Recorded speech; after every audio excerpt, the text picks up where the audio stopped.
This brand is made in America and is only available through their dealer network in the USA and Canada.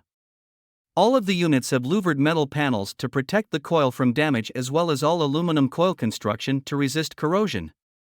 Their spine-thin coils are harder to keep clean, and so the performance can be easily degraded. The XR14 models have an efficiency rating of up to 14.8 SEER, but they are rather loud when operating without their optional sound control blanket. The XL17i units are premium 2-stage units with a variable speed fan for enhanced comfort and energy savings, but the warranty is about average. They have a weather guard top to keep leaves and debris out of the unit, but they do not have a compressor blanket and are somewhat noisy. The XV20i units communicate with the other parts of the HVAC system to optimize performance.